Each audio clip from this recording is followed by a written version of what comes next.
the three types of time. You have tactical time when you're working in your business, you have strategic time when you're working on your business, and you have a renewal time where you're out of your business. It's actually interesting.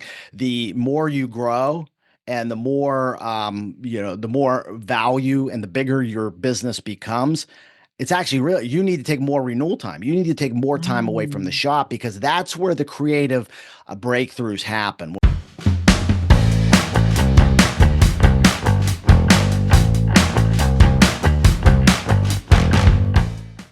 Hello, everybody. Welcome back to the Body Bangin podcast. We are here, season 2, getting ready to chat with a couple of people who are going to be speaking at the Music City Conference. That's going to be in Nashville, Tennessee in September. We'll have some details in the description here if you guys want to register.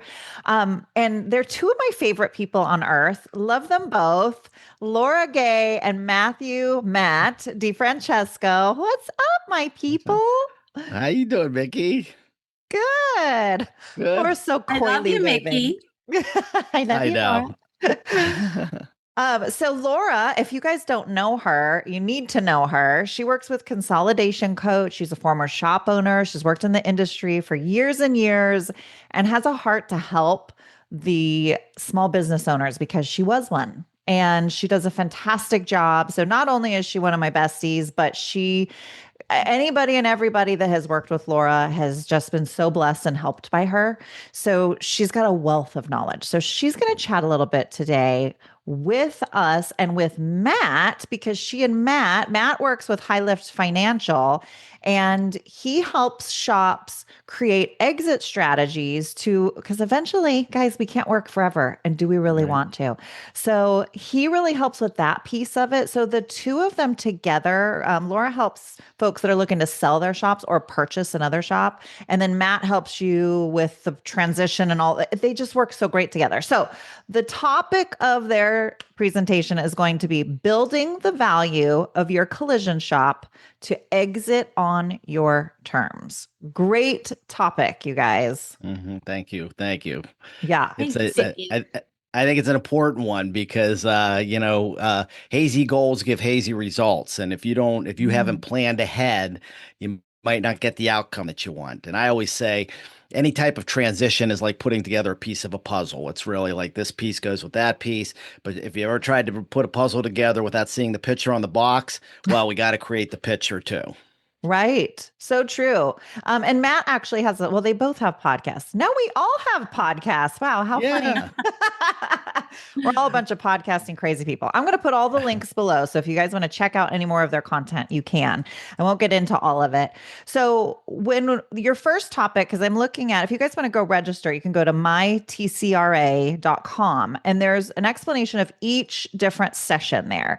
And your session, I love how it starts. Every shop owner will exit eventually, whether retirement, disability, death, divorce, dispute, bankruptcy.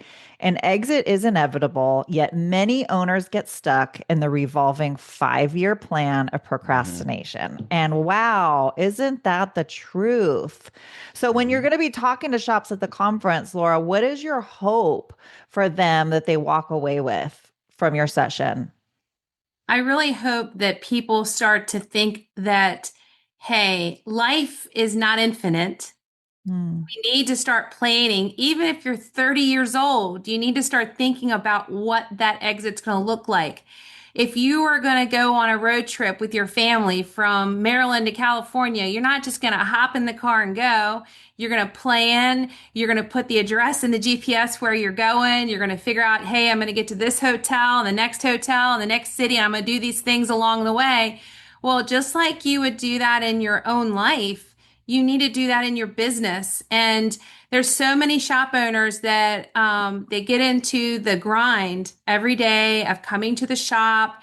It becomes them. It becomes who they are. You know, their ABC Auto Body, and that is their trademark, if you will. And the thought of selling or even talking about it, it's much like a lot of times I know when I went and was working on my trust slash will, it was really hard for me to do that because the thought of dying And I think that's how a lot of Yeah. people look at it. They look at it as a piece of dying or early dying or something like that. Yeah. When in reality, it really isn't. It's really a thing to look forward to because there's so many things post sale that we can go do.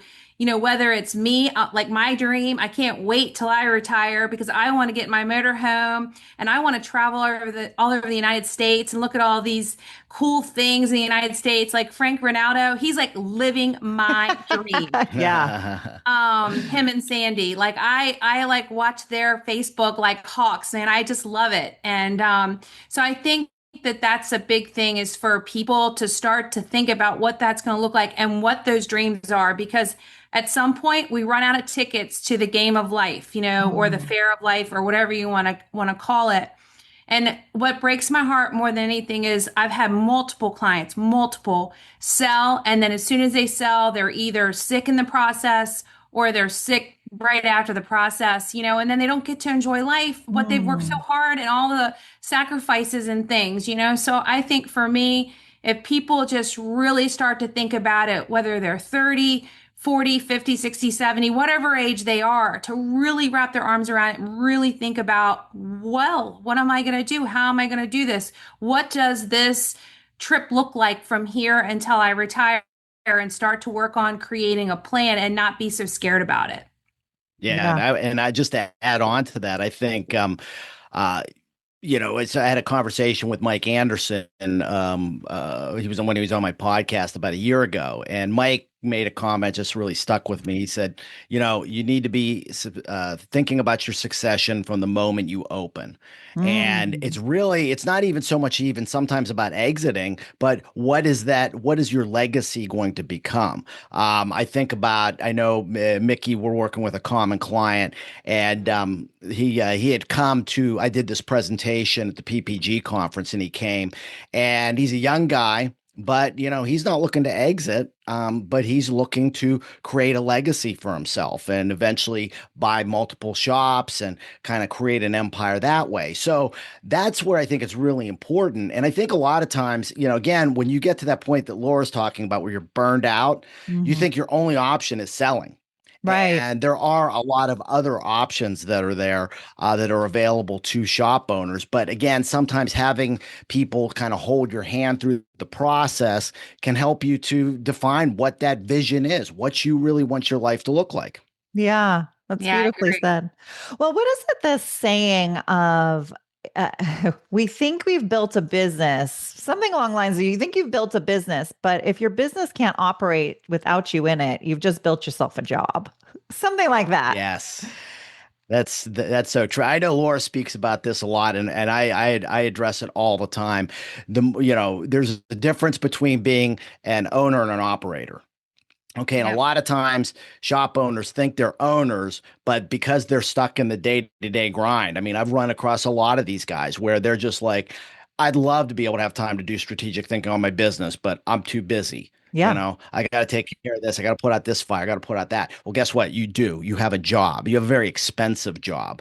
And Right. when you can move from that operator mentality or from an essential owner to what I call the incidental owner, okay, where now you run the shop, all right, and Laurel will speak to this, it raises the value of the business. Yeah, it does. It absolutely does. And it's funny, there's a lot of shop owners that I talk to that have managers in place, but they refuse to relinquish. Like they still come to Mm. the shop every day. They still show up and be part of the solution, if you will, but in all reality, they're kind of part of the problem. Right. They really need to allow the managers that they've hired, you know, to run the store so that they can have the freedom. And like Matt said, Matt always talks to me about this. I'm very grateful for Matt. He's a great friend and mentor. But Matt always says to me, you need to take strategic time, Laura. You need to take strategic time. And sometimes it's even hard for me. I'm sitting over here preaching this, but sometimes even for me, just keeping it Yeah. real. It's I have a hard time practicing what I preach. So Yeah, but I've been doing a lot better with making strategic time and also time to rest and reset, restorative time. Yeah, that's another Mm. thing Matt has been an amazing mentor to me about. And actually, I'm going on vacation tomorrow. There you go. Ooh, yeah, I love it. One of the things you Yeah. guys are going to be talking about, we won't get into all of it because you're set. How long is the session? Do you know at the conference? Is it an hour, hour and a half, something like that? I believe we have an hour. Is that what Okay. Yeah. we have, Lauren? I think it's an hour. So So we'll probably go 50 minutes and then allow for Q&A yeah. at the end. Okay, cool. One of the things I wanted to chat about, just to be a help to anybody that's going to listen that may not be able to get there, or maybe you're going to hear this and be like, I need to go learn more about this and sit in a session with them. And you certainly should and can, is building the business's value. There's a lot of different points. You guys can see the synopsis on it online. There's a lot of different things they're going to talk about, but people come to me as a marketer, they want to grow their business and they kind of have an idea of building the business value. Like we understand we've got to grow our sales to build value. And then past that, they don't quite know what else that looks like. Would you guys mind talking about that a little bit? Yeah, I think, the way I look at it when, especially, and I call it owner-based planning, there's really three areas of that. The first one, and it's the one I always start with clients, is what's called business continuity planning, because you could have the greatest business in the world, but if you get hit by the proverbial beer truck, what's going to happen is your business, and I'm serious, and this has happened. Truck. I've never heard Well, this before. you've never heard that one. Well, that's That's in the exit. That's the one we use in the exit planning community. Yeah, but I mean, what happens if something happens to you? You either die or you become disabled and can no longer function in the business. right. How's your business going to function, and how's your family? How are you going to maintain your family's lifestyle? Mm, So, putting in business continuity instructions has to be the starting point. And what's interesting is a lot of times as you're building business continuity, your transition plan will naturally flow from that. I think okay. the second area, and this is one that I know Laura's going to address, is about what we just talked about, building value. And it's Mhm. not just so much about looking at increasing revenue, but some of the other areas where you build value in. And then the third one is minimizing risks, because Mm, nowadays there's a lot of risks that didn't really exist. I mean, think about it. There's more women coming into the industry, and sexual harassment can become a big thing that's out there. mm, Cybersecurity. There's a yeah, lot of new things that are out there, and you have to minimize those risks too. good Yeah, point. and I'll tag on to that. Talking about risk to me, and this is where Matt and I complement each other. Matt's thinking about those type of risks. I'm thinking like repairability risk, Right. and those exist. You just did a podcast about ADOS, and that is a big risk. If Yeah. you are doing them in house, it's a risk. If you don't have all your processes and ducks in a row, if you're subletting them to somebody, vetting them, making sure that they have all their ducks in a row, because to me, that is a huge risk at this point in time. I had a windshield put in my little Mercedes, I don't know, probably a year and a half ago, and they calibrated the whatever had to be calibrated on it. And ever since I got the car back, it sees mailboxes and people in the road that don't exist. I mean, I need to take it back and get it recalibrated, but that's a perfect example of, Yeah. that's a pretty big risk for the people that put the glass in it. So I think those kind of issues continue, and then we're going to touch on sales and the different vehicles that will add value to the shop, because different markets predicate different things to increase sales. And I think like the folks that I think most of them will be attending the trade show and seminars that are going to be at Tennessee are going to all fall into kind of one what we'll call bucket of people that will have like a similar type of growth and value on what the vehicle looks like to do that. So we'll be covering that pretty thoroughly as well. All Not right. the actual like So, vehicle, but like the way that they would, the Yeah. way they're going to go about it. Yeah. correct. Yeah. First, I was like, what kind That's of right. vehicle would you oh, wait, no, that's not what she's saying. Right. Gotcha. We're Check. going to bring a Corvette convertible, and Yeah. that's the vehicle. No, just Yeah, kidding. There you go. exactly. There you go. We want to race. Let's do it. Okay, Yeah. very cool. So then I it's really interesting because Laura doing what she does, and this is something I think it's important for people to pay attention to. Even if you think you're going to stay in business forever, Laura deals with people selling their businesses on a regular basis. That's what she does day in and day out as people are buying and selling businesses. And even if, like to Matt's point, you don't have forever, and even if you are going to be passing this down to, even if it's not family, it doesn't always have to be family. Matt, you and I did a Right. podcast and I learned so much about what you do. Oftentimes the family doesn't want to do it. So you're passing it on to maybe a manager or somebody else. Um, you still have to be focused on building the value of the business. And Right. feel like I live this all the time. I'm so busy working in my business that I don't get a chance to work on my business.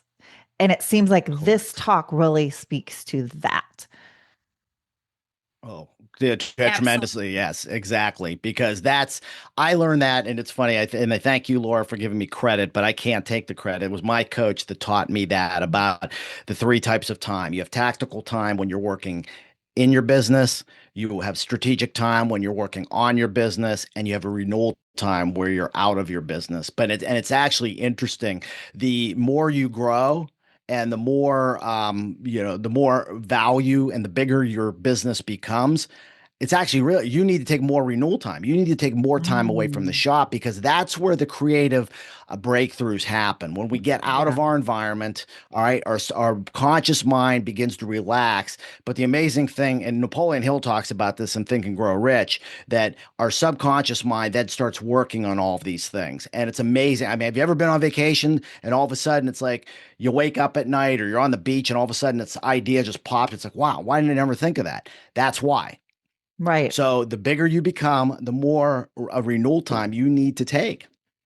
Yeah. Yeah, I agree 100%. I know that for me, when the greatest ideas and the greatest directions and just, I'll get, for lack of a better word, stuck on something. Even when I'm writing an article and I get stuck on something, I literally, like if it's on a weekend and I have that time off to reset my brain, usually Sunday night, I am on fire with ideas and just all sorts of, whether it's writing or whether it's a problem that I'm trying to solve. I'm like a dynamo on or excuse me, on Sunday evening, after I've had a few days to rest my brain. Hmm.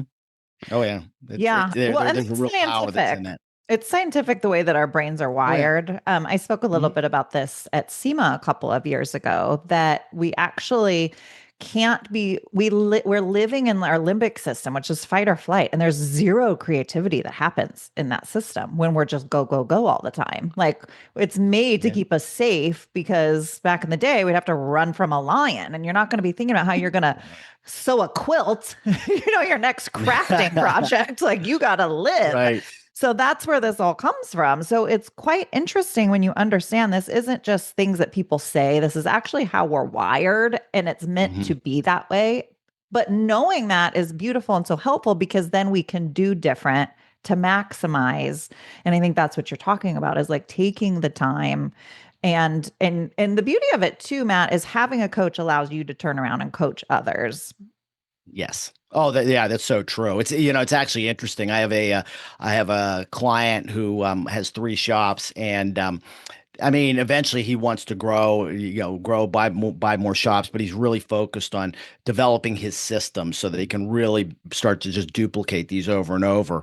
And I had talked to him about this, and just kind of like he wasn't buying it at first. And I think it was last year he finally said, "All right," he goes, "I'm taking from December 14th to January 14th off." And he was scared to death. He was scared to death, but he did it. And he unplugged from email, the phones, everything just for a month. Didn't touch base with the shop. He came back and saw a 35% increase in his business. Because he Okay. was gone. Because he was gone. Yes. All Wow. right. And we all have a common friend of ours who found out, he was running his shop. Okay. Yeah. And, found out, the coach says, "You know what? You're a disruptor." Yeah. Because he's so entrepreneurial thinking. And it's funny because I've got other clients that are like this and I have to like calm them down. And it's like, because I got this new idea. I got that new idea. And it Right. really disrupts the employees. And now they Mm. feel like they're out of control. All right. Even though this is how this guy's wired. And sometimes it's better for that type of owner to step away, allow the place to function, then Mm. implement an idea. Allow that to marinate Mhm. and to Mhm. grow and allow things to happen organically. Yeah. And you'll be much more productive that way. And you'll see your business really start to take off. Yeah. Yeah. And to tag on to the disruptor thing, a lot of times the disruptor owners are the most amazing owners because they've got such awesome ideas, Oh yeah. usually very outside the box, excellent critical thinkers. They're usually coming up with ideas that no one else has implemented, and usually very unique to their shop and what they've got going on. I think that's probably one of the biggest things to building value in today's industry, in the collision industry, is being unique. Like, what is going to Mm. be your niche? Yeah. I think that honestly is, and figuring out what that niche is can be a super duper big challenge. But I think, like for me, for a long time, we were Toyota certified. That was our niche at one of our stores. And I think that, once you figure out what that is, what that niche is, and then just really embrace it, kind of look at me, for example. I am Laura Gay. All I do is specialize in selling body shops. Like, I don't sell other businesses. I sell body shops, and Right. I help shop owners understand the process. I don't, do any other business. So like, can you believe that there's enough work out there for me just to do that? That's all I do all day, like 12 hours a day. Oh yeah, yeah. I mean, I do the same thing. It's funny being in financial services and wealth management. I mean, when people said you do this specific niche with collision shop owners, and they were like, it's counterintuitive, and I'm like, yeah, but you start looking at the numbers, and I'm like, there's enough business for everybody. I Right. don't even need all the collision business, to be honest with you. Absolutely. So it frees me up to be able to think creatively and also to not feel like, okay, I need to get this person, I need to get that person. No, there's plenty of business that's out there. And I think it's the same thing in the collision industry. Laura, I love your comment in our presentation about, we talk about option A and option B. And really telling owners how, even with option B, that the next 10 years are going to be some of the best years for independent owners. And I'm really passionate about the independent owner because I'm passionate about families and building family legacies. And there's a lot of really cool ways to do that, whether your family is going to be a part of the business or not. I think one of the key things, as we talked about, especially if you've got the disruptor, is again, putting in key person incentive programs that can Mm. give them, basically incentivize them to execute the plans that you want them to, and also give them incentive to be able to come up with new ideas and say, hey, Yeah. boss, you know, we're doing it this way. I think we'd be a lot more efficient doing it that way. And again, another great way to be able to build value in the business, and also reward your employees. Yeah. I love that. So Go Matt ahead, was Laura. just talking about option A and option B. I think it's fair to tell our audience what option A and Yeah, I B was gonna are. say, Yes, that's true. We probably should have clarified that. Yes. what are the options here? Yeah. In one of our presentations that Matt and I do together, we present a lot together. One of the presentations, we talk about option A, option B. Well, basically the options are, hey, you can stay in it to win it. Figure out, ways to have a niche, ways to grow your business, whether it's getting additional locations, building culture, um, getting a better process in place, as far as getting the cars in the door and out the door, becoming more efficient with things, and a whole host of ideas. And then option B is if you want to sell now or in the immediate future. Mm. And we're definitely advocates of people staying in it to win it. I'm not here solely to help people sell. A lot of what I do, and I would say it's probably 50% of the people that I actually physically work with, I would say 50% of them decide to stay in it to win it. And that's because I'm helping them visualize what they can do, what their business actually can do, and re-energizing them not to give up, not to throw Mm. in the towel, for lack of better words. And I think that's important to know, because that's that I'm not over here saying, sell your business, sell your business, sell your shop. I mean, that's not me. Hey, let's look at this. on a high level and figure out, does this make sense for you to sell now? Or like, let's make a plan, because like Matt said, a lot of times if you're at the point where you're at burnout, you know what I mean? Mm. It's sometimes, when you don't have that plan and you're at the burnout phase and you're ready to sell, sometimes it's not the best time. There's a lot of different moving parts on selling, and timing is definitely key about it. Yeah. Oh, big Yeah, time. And I think that's again having something to look forward to. I think a lot of shop owners get burned out because they've been grinding, pushing cars through, and they've never thought about what their end game is or what their future goal is. And when you've been able to develop that, and that's really kind of the first step in the whole process, not to give away the presentation, is you've got to develop a personal vision on what you want your life and your business to look like. And absolutely. when you Yeah. have that, now you've got a purpose. And every business has crap you got to deal with. We deal with insurance companies and with short pays and RTA and all this stuff. And that's why I really love what we're doing with the Collision Cocktail Hour, because we're helping shop owners to kind of navigate through this stuff. And it's not Mhm. saying, oh, just get out. No, let's help each other navigate. And that's the beauty, I think, of this industry is everybody's willing to help. There's such a passion. And this is the thing I think that appealed to me. Not being a shop owner, but as I started to get involved in the collision industry, everybody, Mickey, you were a shop owner. Laura, you were a shop owner. How many of these people were shop owners, but you still want to give back to the industry? And that's something that I think it's kind of unique in a lot of industries, to be honest with you. I don't see that much anymore. I mean, I've worked with family businesses for 20 years. All Yeah. right.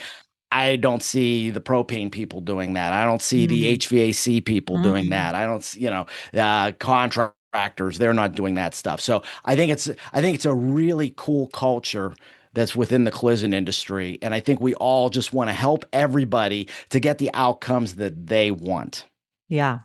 Well, I and agree. we exhaust being in the especially when you are in the shop owner manager seat, especially owner operator seat.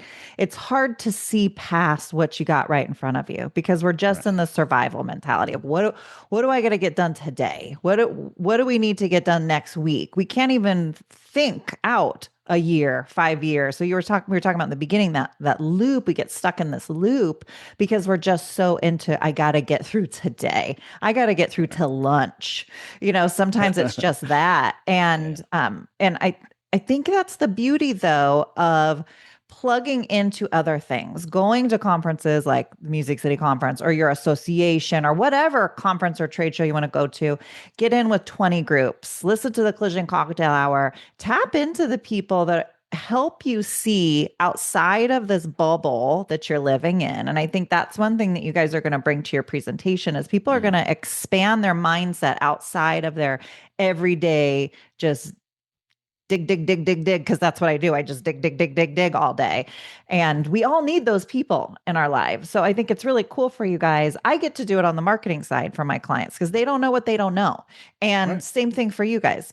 Shops don't know what they don't know. You guys get to come in and share some really cool stuff with them and a different perspective that it's not that it didn't exist, they just didn't even think about it. And they didn't think about Right. it that way. And to Mhm. coach them through it is just so powerful. It's so powerful. And isn't it so fulfilling? It Oh is. yeah, yeah. There's no doubt. And I think that term coach is probably what best describes what Laura and I do. Is really just about coaching clients Yeah. and it's not so much um, saying this is what you need to do, but what do you want to do? Mm, All right, and then yeah. all right, well, let me help you to get to that point. Right. You know, Yeah. a good coach will ask lots of questions. Yes. Yeah. Yeah. Mickey, to comment more on what you were saying about folks being in the grind every day, I think that resonates with me, and I know that resonates with a lot of shop owners because that's exactly how I felt every day of my life when I had the shop. Okay, these 13 cars have to go at this store and these 9 cars have to go at the other store today, and how are we going to get them all out? And just how am I going to pay the payables? How am I going to get payroll? You know what I mean? Yeah. It is time, a lot of it's resources. It's so many different what I'm going to call push pulls that we're dealing with as shop owners. And I think that, that is a very real place. And I think coming to these events, I know when I was a shop owner, always lifted me up. It rejuvenated me. It made me just a better person. And I think the lineup that they have put together for this event is bar none, just one of the greatest lineups, without, I'm not blowing smoke. Like seriously, it is an outstanding lineup. Oh yeah. It really Oh, is. definitely. Yeah. Definitely. Yeah. A And I lot of would good heavy say, hitters. yeah, Yeah. I would also say if you're a shop owner that's planning on coming and you have kids, bring your kids to the conference too, Mm, because I think too many times, at least this is my experience, I get shop owners say, "Oh, my kids aren't interested in the business," and the question I always have is, "Well, why is that? I mean, you're living a good lifestyle, you've mm, got good cash flow, but what they do is the kids see the negative parts of it." Because right. they hear mom, dad coming home and about I can't get this insurance company to pay that, or I've got this employee problem. But they could get a bigger picture on what this industry is really all about. And I think that's the biggest reason why you don't see a lot of second generation people coming into the business. And I think they just got to be given a new perspective. And I think that's also what fits in with the operator versus owner, where as the shop owner becomes more of an owner, all right, now all of a sudden it's like the kids are like, well, yeah, now it's more appealing to me to look, to look at something like that. Great Yeah. point. That's a really And good I'll point. tag on to that if you don't mind. I No. know, like with my own son, my son's going to be 24 next month, and he talks about the shops a lot. He has great memories of the shops. And you know what is crazy is when I was in it, when I was in the deep snow, trudging through, trying to, get through the day to day, get through the grind. Like I beat myself up beyond words that he had to be there. Like he spent 5 days a week at that shop. Once he got off, got out of school, from 3 o'clock until 7 or whenever the heck we were able to get out of there. He was there every day when he was sick, which he was sick a lot. Mm, He was there all the time, and I always beat myself up because I felt like mm. all his whole childhood was that stupid shop. But you know what? Reflecting back on that, he had so many solid takeaways. He saw his parents work hard. He learned so much about life and talking to people and managing people and just different personality types. I really feel like he got more out of that education of being at those shops than a lot of times what he got out of education of in his formal, schooling sometimes Oh, because for just, sure. it's critical thinking skills. That's a big part, big takeaway for kids and that go to their parents' shops a lot. And my son was literally just on Friday night talking to me about the shops and how, he learned process from our stores and how he's got a little mechanical shop and how he's applying some of those same things he learned and saw. So I definitely agree. Bring your kids. It's first off, it's fun. We always have our Wheel of Fortune. We'll be Yeah, giving yeah. Chick-fil-A gift cards. We always have candy and all kinds of fun stuff. So I know our table is going to be fun. I know a lot of Yeah. other people that will be having tables also cater to the kids, have balls and little squeegees. In fact, I got a whole thing of them up here on the back of my credenza back here. Little I always get them in all the trade shows, little cars and tractor trailers and rental cars with the little foamy things. So bring Yeah. your kids for Yeah. Oh, I, Yeah. I I completely agree. I love that. What you both said, because there are the owners that bring the kids in and they do participate and they're active. And then there are the other owners where the kids are like, no desire. And they never, hardly ever see the inside of a shop, especially when they're older, Right. like teenage years and whatnot. Maybe they were exposed to it. Now they're like, boring. No. But the conference gives them, or any conference, any trade show you go to, gives them a different perspective of the industry and Right. allows them the opportunity, like we were talking about being creative, gives them the opportunity to be creative and present things to you that you might not have thought about because it's filtering through their brain and through their sense of perspective. So I think it could be really beneficial for everybody to bring them along. And that's fine. If they still don't want to be involved, that's fine. But I think it could be really valuable. So I'm really glad that you said that, Matt. Really great point. Oh. It's they just got to get exposed to it, and not just exposed to mom and dad's experience, but get exposed to Right. other people's experience and kind of meet the people. I mean, it's like I Yeah. said, I think that's the thing that appealed to me about this industry is just the people. And I Yeah. mean, they're good, they're hardworking, they care. Yeah. Okay. And they care not only about their people, but they care about Mhm. the industry itself. So Well, they need to see that. I think a people lot need to see that. a lot of the shops that I work with will have that do have like second, third, fourth generation. The way that they run the shop is very different from the way that their Oh, parents, yeah. their grandparents, or whatever ran it. And so it's interesting because when they get into it, they have a fresh vision. They come from a different way of life than Yeah. from their parents and the generations before them. So this is great for them if they're thinking about it also to think, man, how can I put my stamp on this? Which direction can I? Because I've worked with shops doing marketing where the father is 100% against it. And now the son's getting into Yeah. it. And he's like, I knew the first thing I wanted to do when I started work with my dad and he brought me in and made me a partner was we were going to do marketing where the dad before Right. that had just been so against it. And then we start doing it, and the dad's like, wow, I had no idea how fantastic this would be for my Yeah. business. So you just Exactly. don't know. It's it. Oh, exactly. Yeah, I tell the kids all the time. I said, first off, because they get frustrated sometimes because mom and dad won't listen to them. And Right. I'll say, okay, first, I need you to understand something.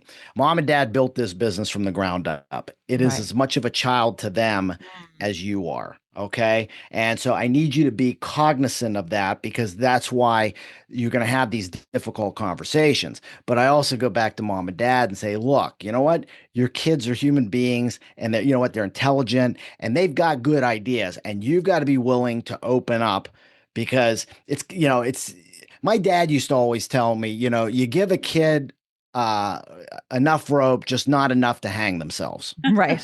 Yeah. Okay. And so I you have got to heard allow that one, them. Matt. I have heard that Yeah. And say. so, yeah. And so, you've got to allow the kids to branch out. And like I said, the world's changed, with marketing, with AI, with, Mhm. now, with technology that's in the Yes. cars that maybe some of the older owners don't really, it's hard to grasp as you get older. I'm Yeah. 60 now, and it's like I see like this stuff's second nature to my kids, where I'm kind of like, stumbling my way through it. So, parents, if you've got kids in the business, be open to their Mhm. ideas. And Mhm. again, I think that's where, again, having them come to these conferences too, they're going to hear something that Mike Anderson says, or a Mike Jones, or Dave Mhm. Lohr, or any of these guys, and something may click that just completely goes over mom and dad's head. Can Yeah. I add on And to on that? the AI thing, Yeah, go go ahead. No, you go. No, you go. sorry. Go ahead. Go with the AI. I'll write my idea down so I don't forget. Go ahead. Okay. So in tagging on what Matt said, I was actually going to say AI in the next 5 years, I think we're going to see some dramatic, huge global changes in the collision space because of AI. Hmm. I personally am a chat GPT freak, and it's funny when I get together with like my son and his friends and just different generational, because my son's got friends from, 18 to 45 years old, that he hangs out with, and I'm 53. And then we were actually talking about it on Friday about how we all use AI differently. I will Hmm. write a letter and decide I don't like how it reads. I'll plug it in there and say, hey, can you make it church this up, make it sound better? And they're taking pictures and making memes, and some of them are my son's using it to figure out, what the labor op should be on to do a particular repair on a car, or looking up a service procedure or different things like that. So there's so many things where AI is going to touch us moving forward, including I think some jobs are going to get eliminated. Mhm. And it's kind of scary to kind of think about it. And I think again, these young kids, they get AI. They understand it where, we're old. I don't want to say we're old. That did not sound good. We are not old. We just have a Mature. We're mature. no, we're not even mature. Oh, We just a lot of knowledge from going through life, and we've learned a few things because we've fallen down and we've scratched our knees up a couple of times, and we had some bumps and bruises. We're not old. There you go. Anyway, Yes. uh, but they get it better than we do anyway. Yeah. Agreed. Yeah. Great point. And it actually goes with what I was going to say. So that's perfect. is we're talking about bringing your kids and having the younger generation participate. The other piece of that is I've seen shops who bring their teams and you have younger Yes. team members. So now you're getting the buy in from the team. So, if possible, bringing those folks out. And now you open it up for collaboration, for people to have buy in and to be able to share their perspectives, share their ideas. And maybe you thought something was good, but you didn't know how to even go about putting it into place. But yet somebody else on your team could be very technologically minded for that type of thing. Well, maybe younger, maybe not. But I think bringing your kids in is amazing, especially when we're talking about potentially passing the business on and letting them have exposure. But Mhm. even building the value of your business, having the team buy in would be massive. And we've seen some shops do that in the past where they came, had a great experience at a trade show, and then the following year brought their team in and was like, wow, next level. And they couldn't bring everybody, but Mhm. maybe the management team or whoever they chose. And that's what they do now is they take their team. So that could be something that could be great for people listening also. Very much so, and I think that's again where it's important to incentivize the key employees to be able to do that. I mean, Yeah. think about it, how many owners now, even though they may have done it in the past, are working on a frame or doing tech work or painting. Okay, who probably has a better knowledge of today's vehicles than that Yeah. actual tech, than that Right. actual painter. Okay, Right. and so they're going to have a much more intimate knowledge. And I remember we were talking, I think one of our collision cocktail hours, our topic was SOPs. Hmm. And somebody had made the comment about, and I can't remember what the term was, but it was kind of like reverse. So you're developing a process, but then go backwards and saying, okay, so Mr. Painter, what can this guy do on the front end to make your job more efficient? And then what Right. can this guy do? And going backwards through it. And you start getting their buy-in. And like I said, they're the ones that are working on the jobs. They're going to have a much more intimate knowledge of that. And so now Absolutely. you're creating a team and you're creating something much bigger than just yourself. Yeah. Culture. Right. Yeah, totally. Well, Exactly. and it's hard because I we have go to these things as owners, or sometimes you'll send a manager or something, and one person is supposed to go back and report in all the things. Like you can't take in all the things. And then you got to go back and you're reporting in on what you felt was most important. But there could be some really critical things that you're missing. Maybe you weren't in that session. You got to pick one or two. So now you potentially have more exposure to bring things back. And then it has to also get filtered through. So all the information that got filtered through you have to go filter through your team. And they're much less likely to adopt it when they're hearing it third, fourth, fifth hand than actually hearing it in right. person too. I'm sorry, And I Matt, were you think going to this say is a great something? opportunity where we talked about, well, this is a great opportunity what you talk about to build culture. What I'd recommend if an owner's bringing his team to and they're going to different things, I would recommend after like the Monday afterwards having maybe a team summit and okay, what did everybody learn from this? And everybody kind of providing input. That's something that they can talk about because I think that's going to be it's to what your point, one person will only get about 15% of the information. Right. But if you've got five people that are each getting 15% of the information, you've got a lot more. You've actually got a lot more Yeah. knowledge. And again, now it's about let's get the team together and let's pull this together. Mhm. That's thinking and working strategically. Yeah. Yeah. Lunch and learns work good at that with shops. Mhm. You go send a few people and then come back and then do a lunch and learn with the team. Right. Yeah. Agreed. Right.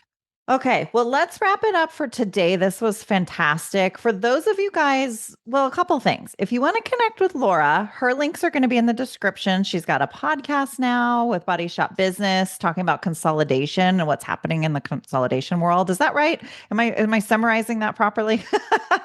Yes, ma'am. Okay. And then we've got Matt who has remind me the name of yours. I know you're with High Lift Financial, but your podcast is called Your business, your life. That's right. Your business, your life. And he talks about a lot of these types of things where he's kind of coaching you through each episode.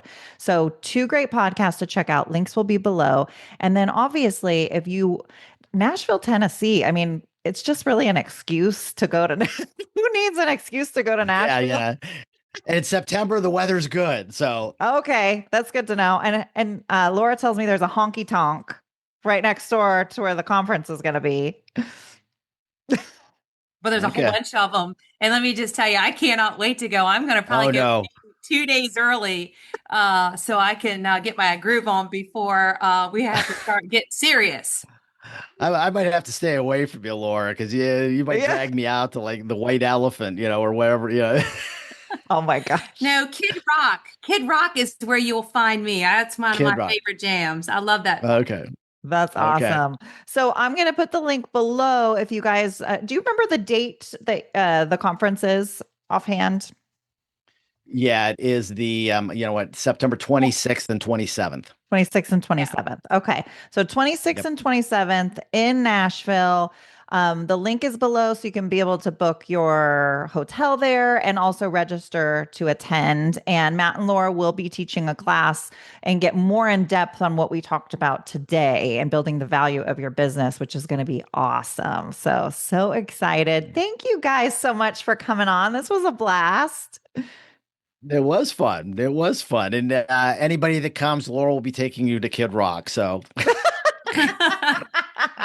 It's gonna be really honestly the venue itself, the location, like that alone should motivate you to come. And then second off, if you go online and look at the lineup of people, I mean, obviously Matt and I feel like we're the best. well, that's it. Come Yeah. on, just Yeah. kidding. But there is some really awesome people, some awesome content that's going to be presented, and I feel like it's like a win-win scenario. If you're going to spend your money this year and go to a trade show, I feel like this is a really awesome one. Very well done by the association. And this is their first trade show too, isn't it, I believe? It is. Yes, it is. Yeah, this is the first one he's done. Yeah. So I know. they're knocking it out the park. Yeah, they're coming in hot. I'm really excited to see. I'm all the way in California and I am like dying to get out there. So, yeah, September 26th and 27th. And there's a bunch of different events going on. There's also going to be a golf fundraiser at Top Golf, which should be super fun the night before. So, a lot of different events going on. And yeah, it's just going to be a blast with a lot of great people. And like they were saying, a lot of good speakers too. Matt, were you going to say something? Yeah, I was just going to say, I'm going to be in Denver right before that. So maybe I'll fly west, come tie you up, Yeah. put you in a burlap sack, and I'll ship you. I'm going to There you bring you go. out to Nashville so you can hang out with. Yeah. Drop me off at Kid Rock. Yeah. That's right. There you go. Yeah. Yes. You're Three Musketeers. No, it'd be so fun. Just a quick wrap up. I just pulled it up here. So Mike Anderson will be there. Sean Preston is going to be doing a really great talk on legal things having to do with getting paid. Rick Sellover, who's another one of our good buddies from Garmat. Mhm. And then we've got Mark Olson, who's going to be talking about getting paid. He's fantastic. Also, Matt and Laura. And then we've got Dave Lure, who always brings the heat. Mary Mahoney, she's with Enterprise, actually. So that's interesting. And then the next day, an open mic. And then Mike Jones, who prayerfully will be feeling really well because he had some health issues recently, and he'll come. And then Greg Peters of Car ADAS. So I mean, the who's who of the industry are going to be there, and it's going to be a blast. So hope you all can make it. But thank you again, Matt and Laura. Love you both. And thank you, everybody, you for too. listening. We appreciate you coming on and hearing us. And if you like this podcast, make sure if you're on YouTube, you give it a thumbs up and you can subscribe. That way, a new episode drops, you'll get alerted. But if you give it a thumbs up, that alerts YouTube that it was a good video, and then it knows to share it with more people. And then on Apple Podcasts and Spotify, we're on every audio podcast platform, but you can also basically follow there. So that way you get alerted when a new episode drops as well. And we've got a lot of amazing content coming out in season 2. So anyway, thank you all. Love you all. And we'll see you next time. Bye. Sounds good. See you, Mickey. Bye. Bye.